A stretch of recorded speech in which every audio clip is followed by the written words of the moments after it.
Hello बच्चों, हम लोग सॉल्व कर रहे हैं कक्षा 10वीं के गणित का अनसॉल्व प्रश्न पत्र।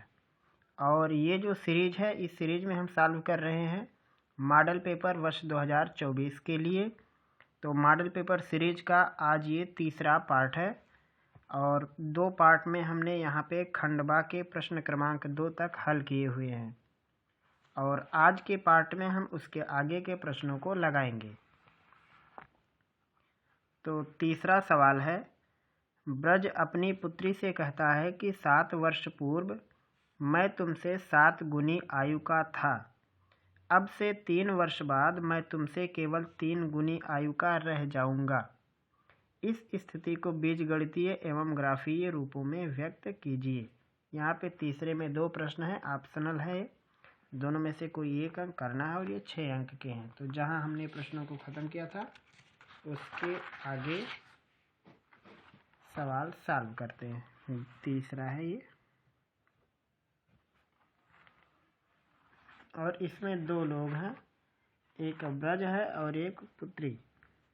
तो सबसे पहले यहाँ पे मान लेते हैं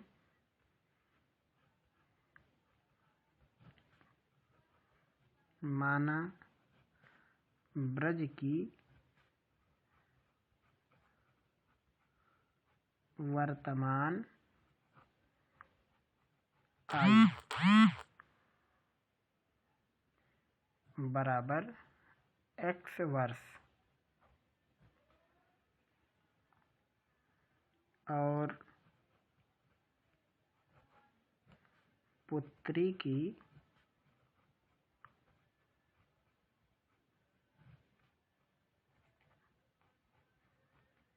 वर्तमान आयु y वर्ष।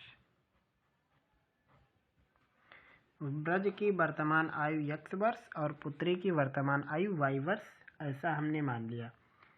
तो इसमें 2 केस है, एक है 3 वर्ष पूर्व और एक है ये 7 वर्ष पूर्व और एक है 3 वर्ष पश्चात। तो सबसे पहले 7 वर्ष पूर्व वाला हिसाब किताब करते हैं। 7 वर्ष पूर्व, तो 7 वर्ष पूर्व जो ब्रज है उसकी आयु हो जाएगी x ऋण 7, मतलब इसमें 7 साल कम हो जाएगा, यानी 7 साल पहले कितना था आज का 7 माइनस, और इसमें भी 7 कम हो जाएगा। तो लिखेंगे ब्रज की आयु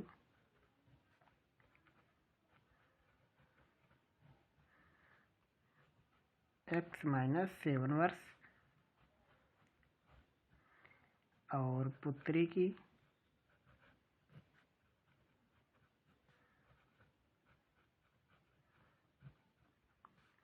ये y माइनस 7 वर्ष।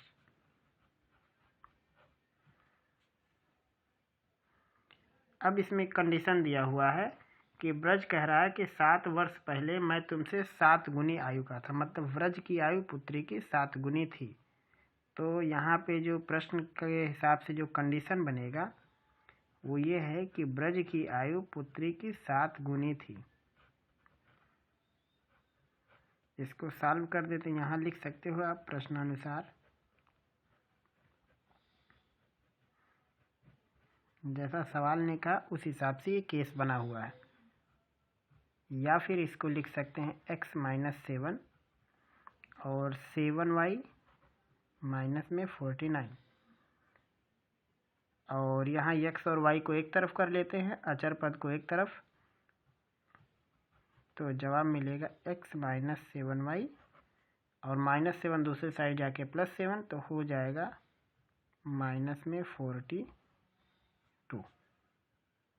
x minus 7y equal minus में 42, ये हो गया एक समीकरण। दूसरा ये है 3 वर्ष बाद,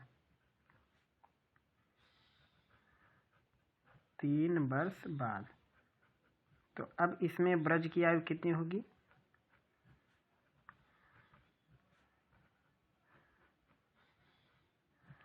तीन वर्ष बाद ब्रज की आयु हो जाएगी x प्लस 3। आज x है, 3 साल बाद 3 साल इसी में ऐड हो जाएगा।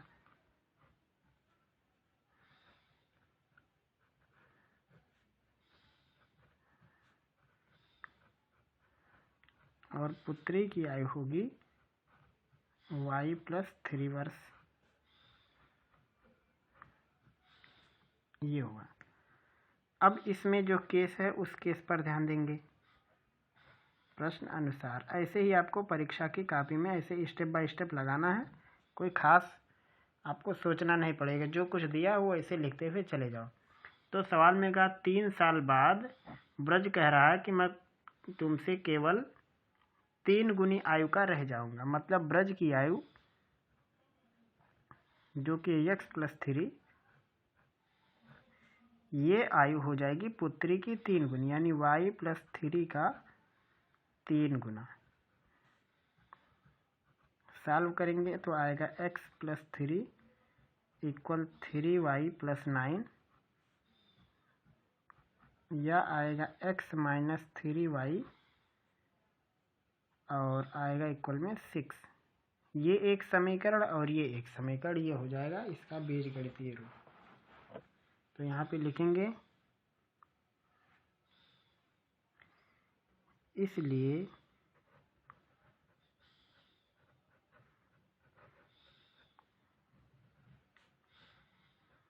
बीजगणितीय रूप जो समीकरण का बनेगा x - 7y माइनस में 42 इक्वल है पहला समीकरण, और x - 3y = 6 ये दूसरा समीकरण। तो यहाँ एक का जवाब खत्म। अब इसमें कहा इसको ग्राफीय रूप में भी बदलो। तो ग्राफीय रूप में कैसे बदलेंगे?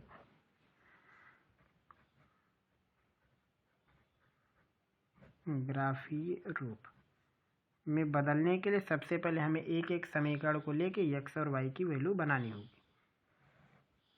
कम से कम आपको 2 वैल्यू रखनी है और अधिक से अधिक आप जितना मर्जी वो रख सकते हो, लेकिन कम से कम x और y की 2 वैल्यू रखनी पड़ेगी।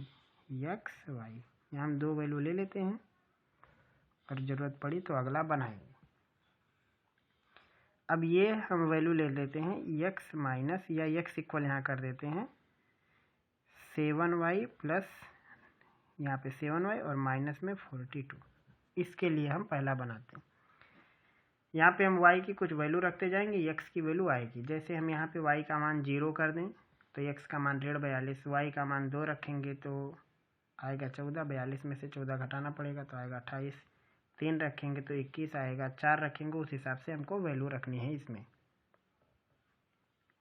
तो हम यहाँ पे मतलब ऐसा नंबर लेंगे जिससे ग्राफ बनाने में आसानी रहेगी। अब जैसे हमने 1 ले लिया या 0 ले लिया तो 42, अब उसमें हमें 42 खाने लेने पड़ेंगे, या तो ऐसा कुछ पैमाना मेजर करना पड़ेगा। तो यहाँ हम कुछ बड़ा नंबर लेते हैं। जैसे हमने यहाँ पे 5 ले लिया तो 7 का 5 में गुणा 35, 42 में से 35 घटाएंगे तो 7 आएगा। 6 ले लेते हैं तो 42 और 42 में से 42 घटाएंगे तो 0 हो जाएगा। 7 भी ले सकते हो तो यहाँ पे 7 आएगा। 7 का 7 में 49, 49 में से 42 घटाएंगे 7। और एक और आपको लेना पड़ेगा, कम से कम आपको 2 वैल्यू निकालनी है, ज़्यादा से ज़्यादा आपकी मर्जी। तो हम यहाँ 3 वैल्यू लेके चलते हैं। x y, यहाँ पे x की वैल्यू बना देते हैं 6 + 3y। इसके आधार पर y की कुछ वैल्यू रखते जाएंगे और ये आता जाएगा, और कोशिश करेंगे कि छोटा छोटा वैल्यू हो। जैसे यहाँ पे y की वैल्यू 0 कर देंगे तो x की वैल्यू 6 आएगी। y की वैल्यू 0 कर देते हैं तो x की वैल्यू 6 आ गई। y की वैल्यू -1 कर देते हैं तो यहाँ पे आएगा 3। -2 कर देते हैं तो यहाँ पे आएगा 0। ऐसे छोटा छोटा वैल्यू रखना है ताकि बड़ा ना बनने पाए बस। अब उसके बाद क्या करना है,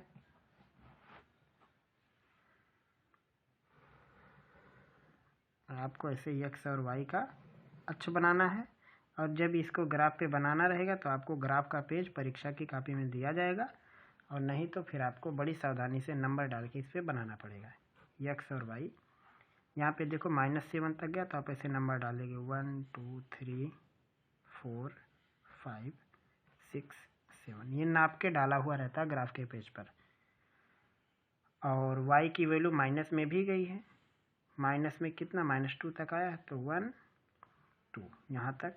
आगे एक आध नंबर और डाल देते हैं हम और x की प्लस वैल्यू गई है 7 तक मैक्सिमम।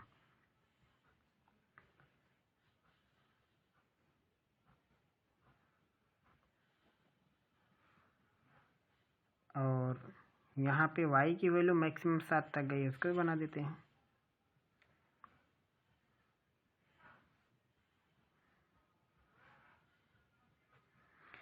तो अब यहाँ पे निर्देशांक के हिसाब से उनको खोजेंगे। जैसे x की वैल्यू -7, y की वैल्यू 5, तो ये -7 है और 5, 1 2 3 4 5, तो यहाँ कहीं पे वो लोकेशन होगा। ऐसे आपको पॉइंट ट्रैक करना। जैसे मान लो ये पॉइंट मिला, x की वैल्यू 0, y की वैल्यू 6, वो ये पॉइंट हो गया।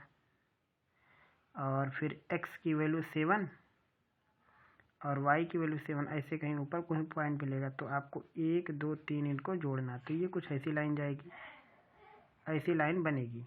जब आप इनको जोड़ेंगे तो ये थोड़ा पॉइंट साइड हो गया, तो ये लाइन ऐसे सीधा इस साइड में आएगा।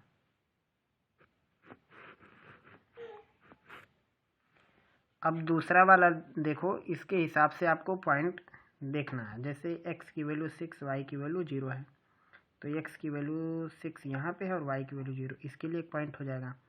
x की वैल्यू 3 और y की वैल्यू -1, तो ये कोई एक पॉइंट मिल जाएगा।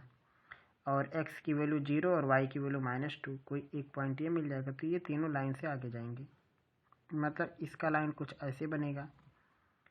तो ये लाइन इधर से आ रही है और वो लाइन उधर से आ रही है, तो जहाँ पे कट हो जाएंगे वहाँ पे इसका सोल्यूशन होगा। x की वैल्यू और y की वैल्यू आपको मिल जाएगी। तो जब आप इसको बनाएंगे इस ग्राफ को, तो इस ग्राफ को बनाने के बाद जहाँ पे लाइन मिलती है वहाँ पे इसका समाधान हो जाता है। लेकिन इसमें पूछा है कि केवल आपको ग्राफीय निरूपण दिखाना है, मतलब इसको केवल ग्राफ में प्लॉट करके दिखाना है, बस इनको मिलाना वगैरह नहीं। ये मिलेंगे इस तरफ जाएंगे कहीं पर, और जहाँ कहीं मिलेंगी वहाँ उसका उत्तर हो जाएगा। वो लोकेशन अगर आपको ट्रैक करना है कि कहाँ मिलेंगी, तो यहीं दोनों समीकरणों को हल करने के बाद जो आएगा वो उनका ट्रैक पॉइंट हो जाएगा कि कहाँ पे ये लाइनें मिलेंगी। तो इस हिसाब से सवाल सॉल्व हो जाता है। प्रश्न क्रमांक 3 का पहला खंड आप इसको लगा सकते हैं। ये पूरा का पूरा आप देख सकते हो। ये शुरू से हम कर दे रहे हैं इसको, यहाँ से शुरू है सवाल और यहाँ पे ये ख़त्म है। और वैसे अगर देखा जाए तो आपको अगर इस टाइप के प्रश्नों को लगाना सीखना है, एकदम A to Z की जानकारी चाहिए, तो जो आप हमारा प्लेलिस्ट विजिट कर सकते हैं। प्लेलिस्ट का नाम है लीनियर इक्वेशन इन 2 वेरिएबल, 2 चर राशि में रैखिक समीकरण युग्म। कैसे हल करना है, ग्राफीय विधि, वज्रगुणन विधि, प्रतिस्थापन, विलोपन, हर एक प्रकार से आपको सिखाया गया है सवाल लगाना। और साथ में उससे संबंधित जो कक्षा 10वीं के गणित के अभ्यास के प्रश्न हैं उनको भी लगाना सिखाया गया है। तो एक बार जो भी प्रश्न आप इसमें अंशाल में सॉल्व करते हो उससे रिलेटेड आप उसमें प्लेलिस्ट को एक बार आप ज़रूर विजिट करें। तो आइए दिखाते हैं हम आपको अगला सवाल। अगला सवाल है 3 का ऑप्शनल। सवाल दिया है 3 वर्ष पूर्व रहमान की आयु वर्षों का व्युत्क्रम, वर्षों में दिया हुआ उसका व्युत्क्रम, अब से 5 वर्ष आयु के व्युत्क्रम का योग 1/3 है, उसकी वर्तमान आयु ज्ञात कीजिए। तीसरा है और उसका अथवा वाला पाठ। इसमें दिया हुआ रहमान की आयु 3 वर्ष पहले की और अब की, ये दोनों दिया हुआ है। तो उसके हिसाब से आपको सवाल लगाना है। तो सबसे पहले हम वर्तमान आयु मानेंगे। रहमान की वर्तमान आयु बराबर x वर्ष, ये हो गया। अब इसमें 2 केस दिया, एक 3 वर्ष पहले की और एक 5 साल बाद की। तो ये डायरेक्ट हम प्रश्नानुसार लिख देते हैं। यहाँ पे सवाल में है 3 वर्ष पहले की आयु का व्युत्क्रम। तो 3 वर्ष पहले एज कितना था, आज x, 3 साल पहले x ऋण 3, उसका उल्टा लेना है। 3 साल पहले की आयु का व्युत्क्रम और 5 साल के बाद की आयु का व्युत्क्रम। तो आज से 5 साल बाद व्युत्क्रम कितना हो जाएगा, x + 5। और कहा है इसका योगफल 1/3 है। ये सवाल में दिया है 3 साल पहले की एज का व्युत्क्रम और 5 साल बाद की एज का व्युत्क्रम, दोनों का योगफल 1/3 है। इसी को हल कर देना है। तो यहाँ पे क्रॉस गुणा करो, इसका हो जाएगा x + 5 और यहाँ हो जाएगा x ऋण 3, फिर नीचे की साइड दोनों का गुणा हो जाएगा, तो ये बनेगा x² और x का 5 में 5x - 3x - 15, ये गुणा होने पर आएगा और इधर है 1/3। इसको लिख सकते हैं 2x + 5 - 3 यानी 2, और नीचे लिख सकते हैं x² 5 - 3 यानी 2x - 15 = 1/3। 3 से गुणा करेंगे 6x और 6 और x² + 2x माइनस में 15, या इसको लिख सकते हैं x² + 2x - 15, पहले से है इतना, और दूसरी साइड होके हो जाएगा -6x - 6 = 0, या लिख सकते हैं x² 2x - 6x मतलब 4x, और 15 और 6 ऐड करेंगे 21 = 0। अब हमें इन दोनों को हल करना है, तो गुणा करके 21 बनाना, घटा के 4, तो 7 और 3 का गुणा 21 और 7 में से 3 घटाएंगे तो 4 आएगा, तो हो जाएगा x² माइनस में 7x + 3x - 21 = 0। यहाँ से फैक्टर करेंगे तो आएगा एक कोष्ठक में x - 7 और एक में x + 3 = 0। तो सॉल्व करने पर आपको मिलेगा x की वैल्यू 7 और x की वैल्यू -3, जो कि अमान्य है। वजह क्यों है? क्योंकि हम एज निकाल रहे हैं, वो नेगेटिव नहीं हो सकता। तो यहाँ पे जो रहमान की आयु है वो आएगी 7 वर्ष। तो यहाँ पे लिखेंगे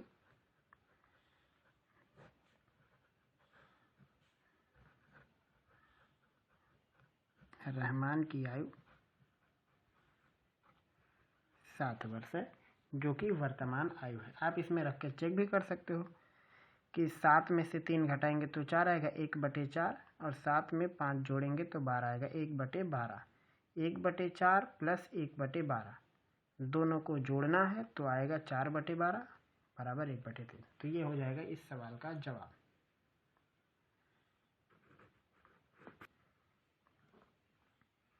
अगला सवाल चौथा, 1.5 मीटर लंबा एक लड़का 30 मीटर ऊंचे भवन से कुछ दूरी पर खड़ा है। जब वह ऊंचे भवन की ओर जाता है तब उसकी आंख से भवन के शिखर का उन्नयन कोण 30 अंश से 60 अंश हो जाता है। बताइए कि वह भवन की ओर कितनी दूरी तक चलकर गया है। ये है चौथा सवाल और इसमें भी 2 पार्ट हैं। तो सवाल में दिया हुआ है कि 30 मीटर ऊंचा एक भवन है, तो हम ऐसे एक रफ इमेज बना लेते हैं। मान लेते हैं कि AB एक भवन है जिसकी ऊंचाई है 30 मीटर और 1.5 मीटर ऊंचा एक लड़का है जो घर मतलब इस मकान की तरफ जा रहा है। तो उस लड़के की कुछ तो हाइट होगी, तो हम यहाँ पे उसकी जो लंबाई है उसको कुछ लिख देते हैं CD। ये लिख लेते हैं कि ये लड़का है जिसकी ऊंचाई 1.5 मीटर है और ये कुछ दूर तक जाता है। तो कहा उन्नयन कोण 30 से 60 होगा, मतलब जहाँ पे है यहाँ से उन्नयन कोण जो था वो 30 अंश का था यहाँ से, और कुछ दूर जाने के बाद 30 से 60 हो गया। तो कुछ दूर जब लड़का गया तो उसकी आँख से उन्नयन कोण हो गया 30 से 60।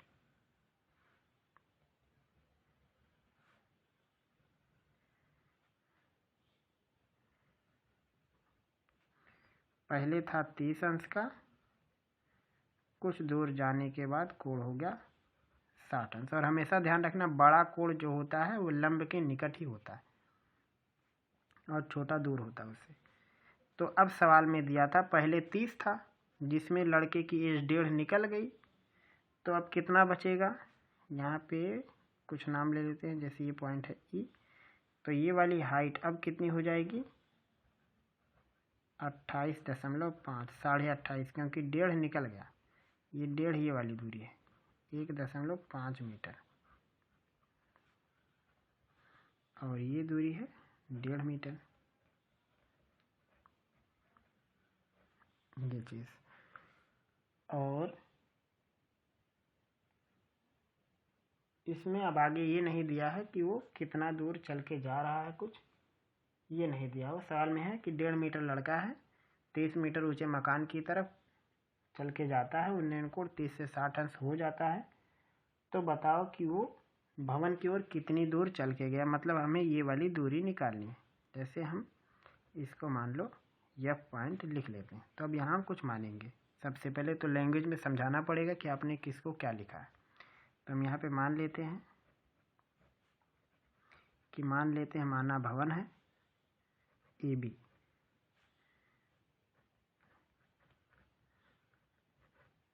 जिसकी ऊंचाई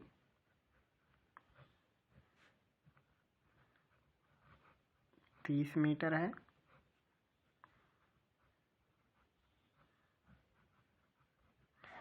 भवन से कुछ दूरी पर एक लड़का सीडी है, जिसकी ऊंचाई या लंबाई 1.5 मीटर है।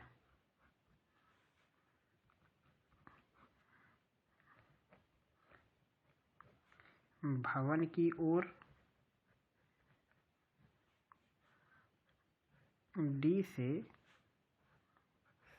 एफ, भवन की ओर डी से एफ तक जाने में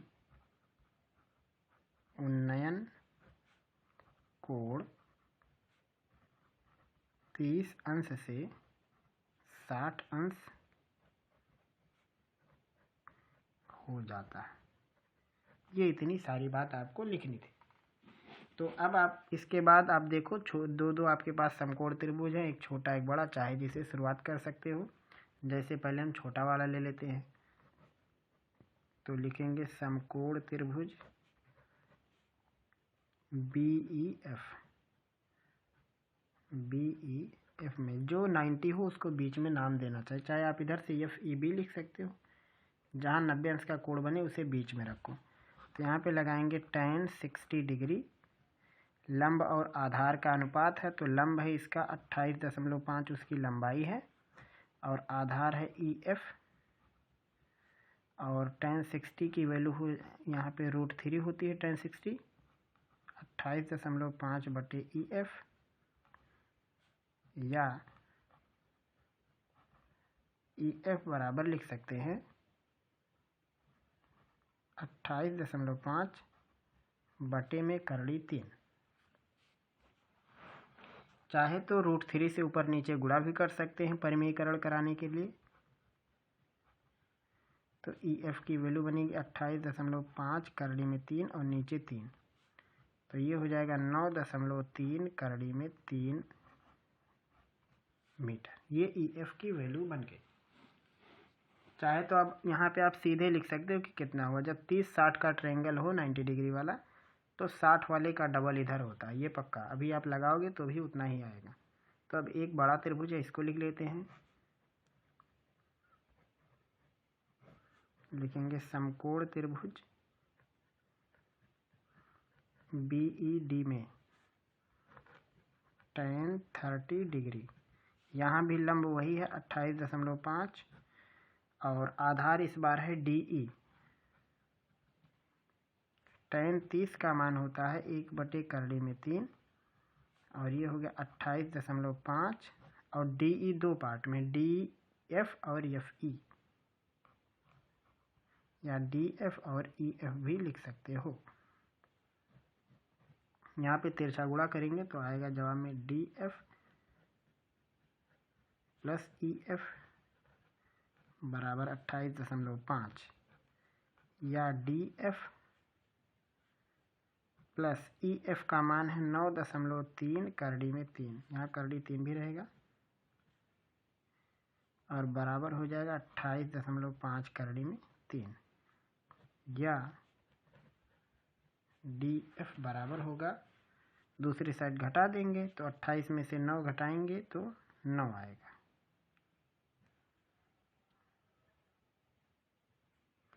यहाँ पे 3 9 27, 3 5 15, 9.5 रहेगा। हाँ, तो ये घटाएंगे 28.5 में 9.5 तो आएगा 19 करड़ी में 3 मीटर। और यही सवाल का जवाब है कि लड़का मकान की ओर 19 करड़ी में 3 मीटर चलकर जाता है। और हमने आपको क्या कहा था, इसका डबल कर देंगे तो जवाब बन जाएगा। तो आप इसमें 2 का गुणा करो, 2 पंचे 10, दोनों 18, 1 19। जब भी 30 60 का ट्रायंगल हो तो जो ये छोटी वाली दूरी होती है इसका डबल ये बड़ी वाली दूरी हमेशा होती। तो इस हिसाब से सवाल सॉल्व हो जाएगा आपका चौथा।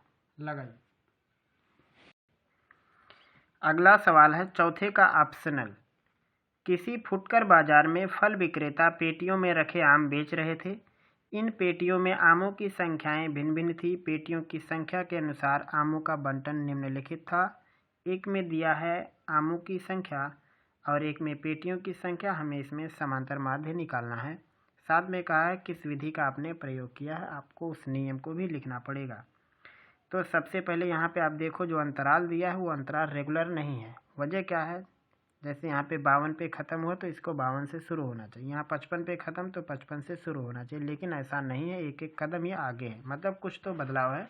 तो सबसे पहले हम आपको ये वर्ग अंतराल जो है, हमें सबसे पहले इस वर्ग अंतराल को नियमित करना पड़ेगा।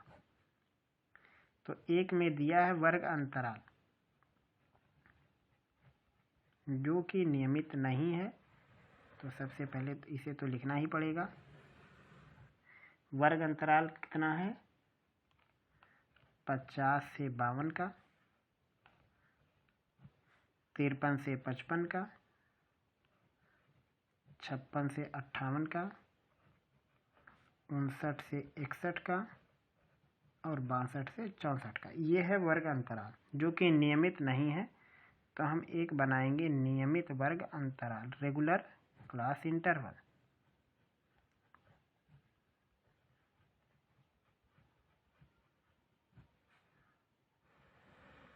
ये हो गया एक रेगुलर वर्ग अंतराल। अब उसके बाद रेगुलर अब कैसे बनाएंगे, उसके लिए तरीका क्या है कि हमें क्या करना होगा, जहाँ पे लिमिट ख़त्म हुई है और जहाँ दूसरे की लिमिट शुरू हुई है, हमें इनका अंतर लेना होता है। तो 53 और 52 का अंतर होगा 1 और उसका आधा कर देना है, तो 0.5 होगा। वही चीज़ हमें इस तरफ घटानी है और इस तरफ जोड़नी रहेगी। तो अभी तो आधा आया है, तो इधर घटाएंगे तो आएगा ये 49.5 और इस साइड जोड़ेंगे तो बनेगा ये 52.5। अब सेम प्रक्रिया यहाँ दोहरानी है आपको। 56 और 55 के बीच का अंतर 1 है, तो उसका आधा करके इधर घटा देना, इधर जोड़ देना है। तो आपको हर बार ट्राई करने की ज़रूरत नहीं पड़ेगी। जब यहाँ पे आप देखो सब में 2-2 का गैप है, तो हर बार आपका आधा ही आएगा। तो इसमें आधा घटाएंगे तो आएगा ये 52.5 और इसमें आधा जोड़ेंगे तो 55.5। इधर घटाने पर आएगा 55.5, इधर 58.5 और इधर हो जाएगा 58.5, इधर 61.5 और इस साइड में 61.5 और 64.5। तो अब आप देखो कि ये रेगुलर हो गया, जहाँ पे ख़त्म हो रहा है हायर लिमिट और वही दूसरे की लोअर लिमिट। इस हिसाब से आपको मेंटेन कर लेना है। फिर आपको एक कदम आगे आना है और आपको निकालना है वर्ग चिन्ह, जिसे हम यक्स कहते हैं।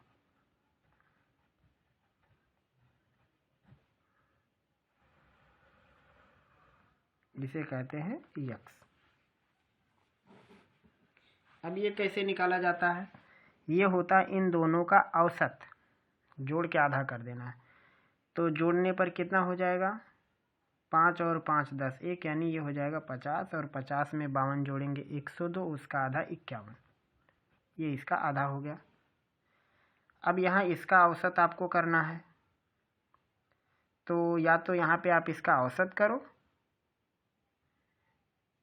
या फिर क्या करो, देखो बीच में अंतराल कितने का है, 3 3 की गैपिंग है, तो 3 आप इसमें जोड़ दो। या तो इसका औसत निकालो, जैसे औसत निकालेंगे तो 5 5 10 ये हो जाएगा 56, और 56 और 52 108, 108 का आधा 54। या तो आप इसका इंटरवल देखो, उसको जोड़ते हुए चले जाओ। तो अभी इसमें 55 3 58, 3 फिर जोड़ना है तो ये हो जाएगा 57, फिर 3 जोड़ना है तो 60 आएगा, फिर 3 जोड़ना है तो 63 आएगा। चाहे तो आप इसका औसत निकाल सकते हो। अब यहाँ पे चूंकि नंबर बहुत बड़ा हो गया एक्स का, काफ़ी बड़ा नंबर है, तो अगर हम इसको सामान्य विधि से लगाएंगे तो फिर सवाल बहुत लंबा हो जाएगा। तो हमें इसमें एक कल्पित माध्य लेना पड़ेगा जिसे हम डी कहते हैं, या ए बी सी डी, कोई भी आप अक्षर से लिख दो। जैसे कुछ किताब में ज़्यादातर वो ए अक्षर से लिखा रहता है, तो हम यहाँ पे किसी को कल्पित माध्य मान लेते हैं। जैसे हम इसको ए मान लेते हैं। अगले वाले कॉलम में हम ले लेते हैं डी। इसके हिसाब से अब यहाँ पे आपका डिपेंड करता है, आप इसको x माइनस ए करोगे कि a माइनस एक्स करोगे। अगर आप a माइनस एक्स करोगे मतलब आपने a को प्लस साइन के साथ इस्तेमाल किया, तो सूत्र में a माइनस के साथ इस्तेमाल होगा। अगर आप सवाल में a को माइनस के साथ यहाँ इस्तेमाल करते हो तो सूत्र में प्लस के साथ यूज होगा। तो हम यहाँ पे x माइनस ए यूज करते हैं, मतलब हमने a का चिन्ह माइनस लिया तो सूत्र में a प्लस साइन के साथ आएगा। तो यहाँ x है 51 और हमने a माना 57 को, तो 51 में से 57 घटाएंगे आएगा -6। 54 में से 57 घटाएंगे तो -3। 57 में से 57 घटेगा 0। 60 में से 57 घटाएंगे 3, और 63 में से 57 घटाएंगे तो आएगा यहाँ पे हो जाएगा ये 6। चाहे तो और छोटा भी कर सकते हो किसी नंबर से इसमें डिवाइड करके। जैसे 3 से डिवाइड करेंगे तो यहाँ 2 हो जाएगा, यहाँ पे 1 हो जाएगा, 0 हो जाएगा, 1 हो जाएगा, 2 हो जाएगा। चाहे तो ऐसे कोई एक छोटा नंबर ले लो, और या तो छोटा नंबर जब आपको लेना रहेगा तो हम इसे आगे किसी और नंबर से बना सकते हैं। जैसे यहाँ पे हमने डी लिया, आगे हम यू भी ले सकते हैं, और कोई और संकेत भी इस्तेमाल कर सकते हो, या फिर आप इन नंबर को रहने दो। अब हम यहाँ पे इस्तेमाल करते हैं फ्रीक्वेंसी, जो कि सवाल में दिया हुआ है। पहली फ्रीक्वेंसी है 15, 110, 135, 115 और 25। समांतर माध्य निकालने के लिए आपको ज़रूरत पड़ती है fx की, fd की, या फिर fu की। तो हमने x से d तक का सफ़र तय किया तो हम यहाँ पे fd लिखेंगे। अगर हम आगे एक और कदम जाते u तक तो हम u का सफ़र तय करते।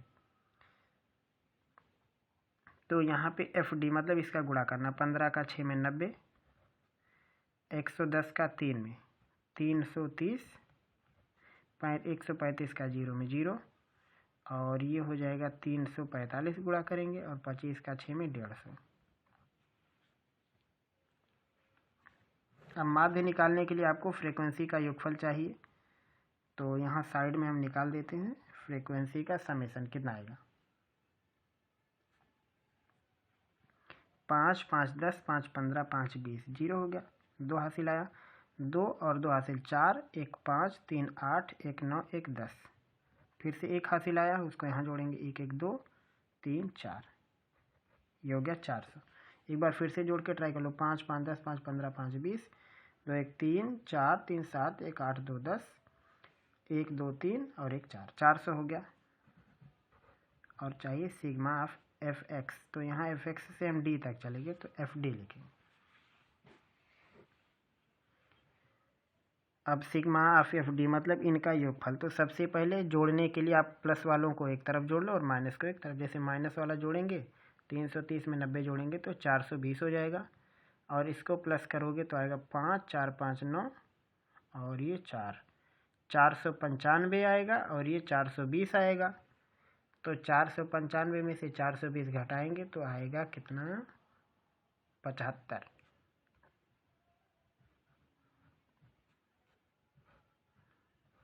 यही आएगा 330 और माइनस 90 माइनस 420, और ये हो गए 495। तो ये प्लस में और माइनस में घटाएंगे 5 और 9 में से 2 जाएगा 7, 4 में से 4 जाएगा 0। अब सूत्र क्या बनेगा यहाँ पे? अब चूँकि यहाँ पे ए घटाया गया तो ए जोड़ा जाएगा।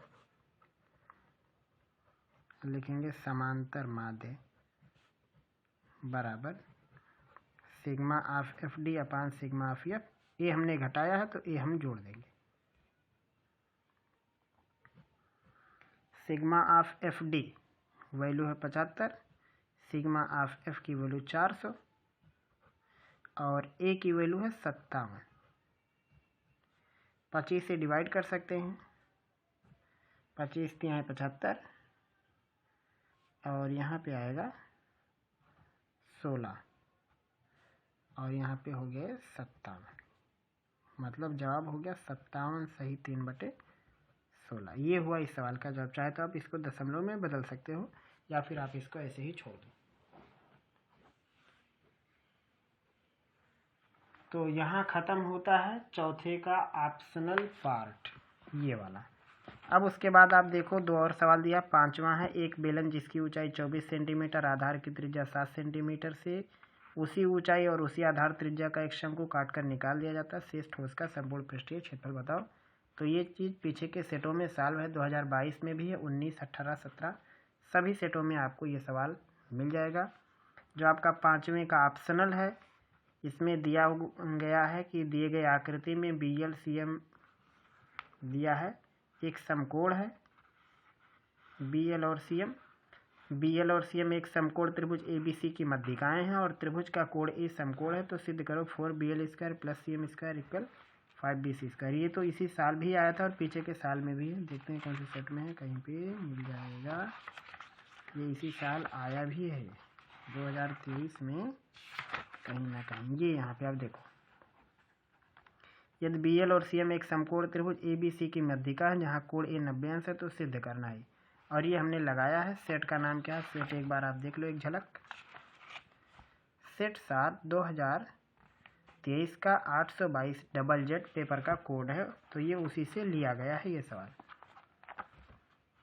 यहाँ पे उसमें जो ZZZ में है उसमें इसका चित्र नहीं बनाया गया और यहाँ मॉडल पेपर में उसका फिगर बनाया गया। और ये वाला जो सवाल है, ये सवाल आपको इससे और आगे के सेट में जाना पड़ेगा। 2022 के सेट में मिलेगा आपको, 2019, 18, 17 तीनों सेट में आपको ये सवाल मिल जाएगा। और एक काम आप और कीजिए, जब भी आप बोर्ड परीक्षा की तैयारी कर रहे हैं तो आपको एक बार 1 शॉट रिवीजन भी करना चाहिए, या जब आपके पास टाइम मिले तो आपको एक एक टॉपिक कंसेप्चुअल स्टडी करना चाहिए।